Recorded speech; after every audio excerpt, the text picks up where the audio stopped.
My name is Christine Best, and Cal Best was my father. He was born to Carrie and Albert Best in 1926. His father worked on the railroad. He was a porter, and he doted on his dad, but his father was away a lot.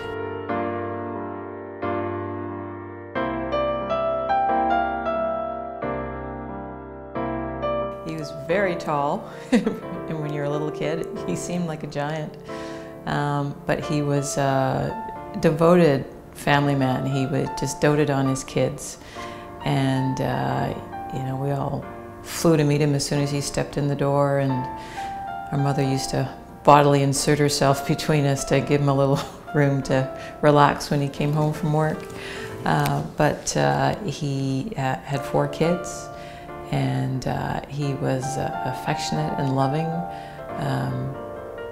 My parents were both disciplinarians because they didn't tolerate poorly behaved kids, but he was a wonderful father.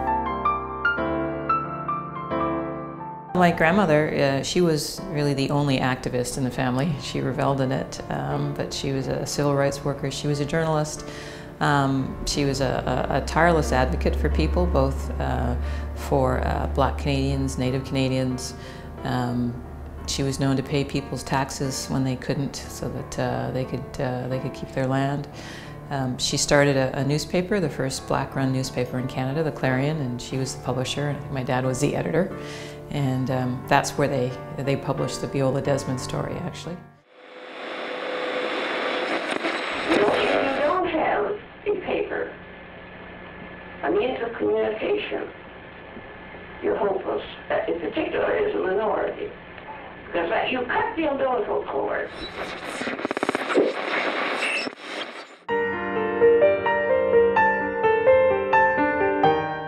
Mrs. Best, Carrie Best, was well known in Nova Scotia, and even though before I went to New Glasgow, I knew of Mrs. Best, and when I married and moved to New Glasgow, Mrs. Best was doing her Clarion paper, and she asked me to help with her transcripts. Of course, I typed. I went to business college, so I typed. So she used to ask me at times to help her with those things.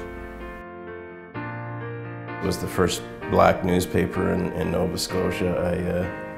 I actually found, quite interestingly, an issue of it from 1947 in which they had profiled some of the returning veterans, but on another page they profiled the Phil's family of Sydney, Nova Scotia, which I found very interesting because that's my mother's family, and this is before my father ever even met my mother.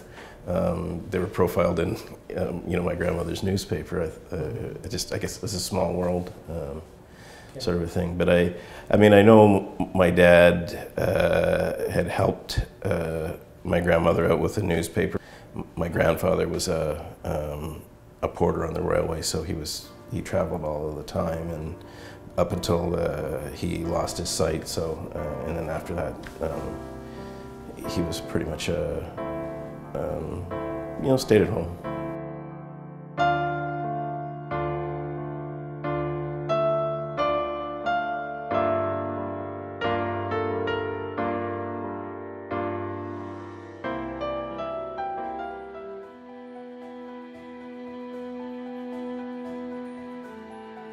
Cal was fined for being in a whites-only area as a child, and I cannot express to you how it breaks my heart to see that that is our historical history in Canada, and that a man who, as a child, had to face that kind of aversion.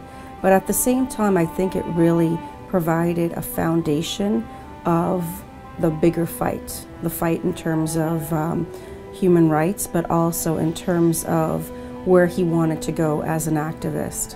It was probably last month, one of my daughters called me and she said, you never told me Grandpa Cal got arrested, and I guess it's just something that I don't think about a lot, but I know when he and his mother went and sat in the whites-only section of the theater in New Glasgow, you know, they were arrested and thrown out, and I didn't even realize it was online, but you know what kids are like today, you know, they'll research anything, and they found it quite interesting. I think my kids find a lot of the stuff that I took for granted growing up that I kind of knew, but you knew it as a fact, but it wasn't something that you talked a lot about. You didn't think a lot about it. You know, my kids' generation, they seem to revel in that. They don't believe that there was racism in Canada, and they find it pretty, I guess, both shocking and interesting.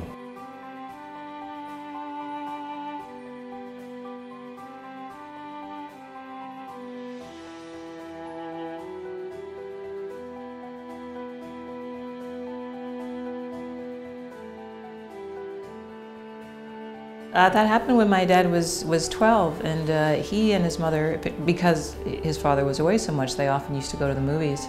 And I mean, he grew up in New Glasgow, which was a very prejudiced town, and it was quite typical for that era. And the theater was supposed to be segregated, and black people were supposed to sit upstairs, I think it was, and white people sat downstairs. But my grandmother always just sat wherever she pleased. She sat downstairs, and the theater didn't really give her a hard time about it until one day an usher, who must have been new, because if he knew her he probably wouldn't have tangled with her, asked her to move, and she declined. So she and my father were thrown out of the theater, and I think they were given a ticket, and she fought it. She went to court. She tried to sue the movie theater for, I think, injury to her pride, and the judge threw the case out because he ruled that as a Negro she didn't have any pride to injure.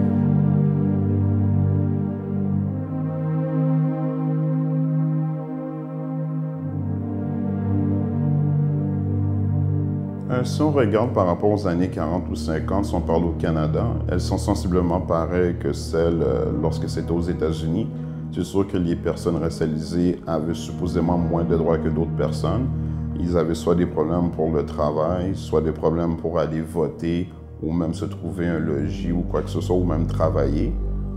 Si on regarde par rapport à la fonction publique fédérale, c'était très rare de voir des personnes racialisées travailler pour le gouvernement, comparativement aujourd'hui.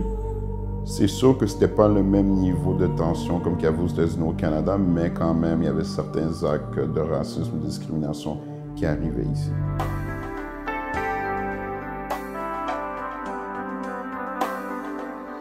Et, je suis très heureux que je suis dans les pas. Je suis vraiment un des descendants de M. Best, et que avec la consoeur Sharon de Souza, que nous faisons partie maintenant du Conseil national d'administration de l'Alliance, que nous allons continuer cette tradition d'excellence. Et c'est une tradition d'excellence que M. Best nous a tracée. Alors pour l'avenir, j'invite tous les membres et toutes les membres des syndicats, mais aussi de la fonction publique qui sont raciaux visibles, les minorités visibles, la communauté noire, à reconnaître que l'administration publique peut être une belle carrière, parce que c'est par l'administration publique que nous allons assurer les services publics de qualité dont les Canadiennes et les Canadiens ont besoin pour leur assurer une qualité de vie supérieure.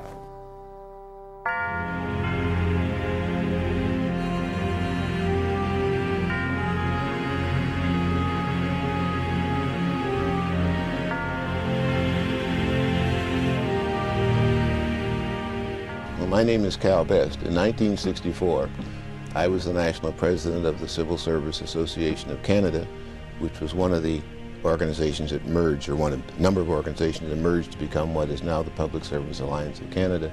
It was a full-time job. I was resident here in Ottawa, and I ran the national office in the organization.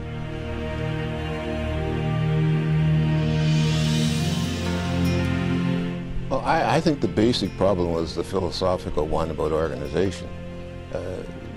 Briefly put, we believed in the association that if you worked for the government of Canada, you had one employer, regardless of the department, and therefore you should be organized in one industrial type union. It was almost a mirror of the old AFL-CIO sort of a controversy in the States, or the TLC here. The Federation had a different philosophy, and that is that if you worked for a department, that was where the primary source of your problems as an employee, and therefore they were organized along departmental lines, so that meant that we were always competing for membership in the same groups. Moi, j'ai fait ma maîtrise en administration publique. Très heureux de voir que M. Best aussi, il a fait des études en administration publique. Ce qui veut dire qu'il avait reconnu très tôt que l'administration publique était fondamentale dans la vie des Canadiennes et des Canadiens. Alors, il a su maîtriser cet aspect-là de ses études et il a appliqué cela à sa carrière et à toutes ses activités pour améliorer la vie des Canadiennes et des Canadiens. He studied politics, political science, and he completed a four-year degree in that, and then he did a year in a master's program of public administration, but at that point he actually got a job working for the civil service, so he came to Ottawa in 1949, I think it was. Oh, it was brilliant, very smart, because even when he was quite young when he entered university, and now I am not privileged to his papers or anything like that, but he did very well, and he did very well, as you know, in later life when he graduated and went to Ottawa and became our ambassador and all those things.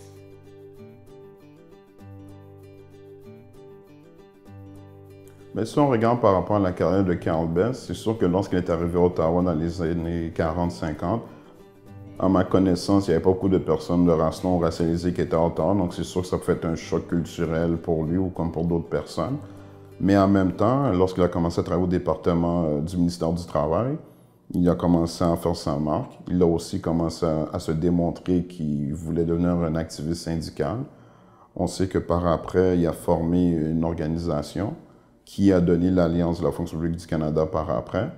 Et si on regarde au chemin de sa carrière, juste en temps qu'il devienne un sous-ministre délégué, on voit vraiment qu'il a monté dans les rangs de l'administration publique fédérale, quelque chose que peut-être personne pensait qu'elle arrivait, et aussi par le prestige du fait de toutes les positions qu'il a eues, il est même devenu Haut-commissaire pour le Canada lorsqu'il était attaché à Trinidad et Tobago.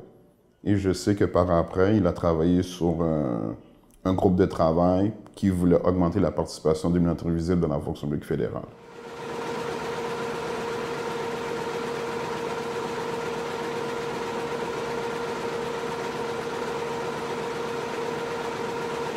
And it was always, very competitive. I even remember one of the first things I did when I became president was to convince the organization to buy its own printing press so that we could get stuff out faster than we could, with old mimeograph machines.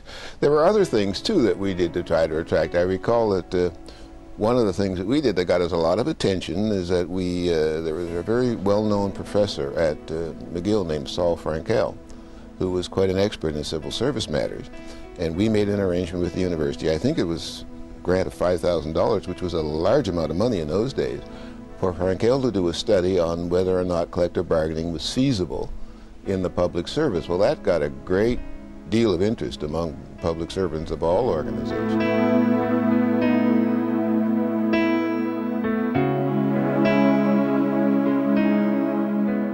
At the time, I would have to say in the 1950s, Cal was monumental in getting collective bargaining rights for civil servants, as they were called right now. And that foundation led to certain things like hours of work, basic pay rates. Everyone was paid this, an hourly wage. It was really putting in the infrastructure of what's now our collective agreement. And it's hard to believe, if you look at the demographics at that time, who was really working for the federal government. It was primarily men at the time.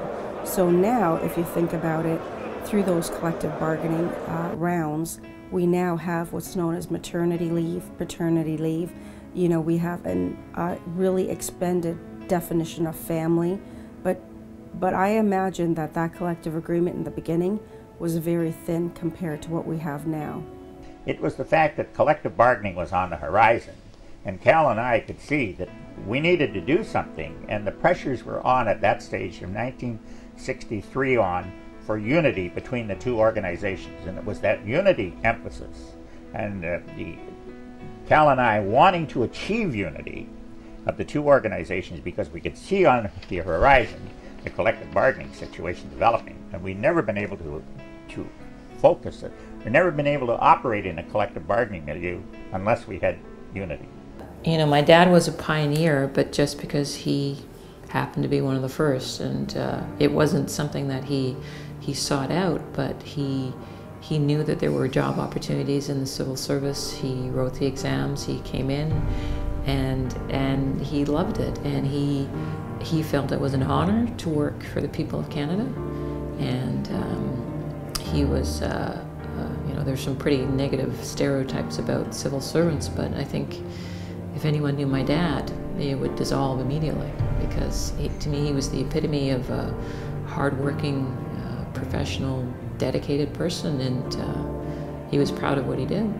L'inspiration que je pourrais dire que Carl Best a donnée, soit aux personnes qui travaillent pour l'Alliance de l'Afrique du Canada ou pour des personnes qui sont racialisées qui travaillent dans le gouvernement fédéral, c'est qu'on pouvait s'inspirer de lui, qu'on devait se tenir haut et de travailler et de démontrer qu'on pouvait faire le travail et qu'on n'était pas là parce qu'on était des personnes racialisées qui avaient un quota à remplir, c'est parce qu'on pouvait faire la tâche.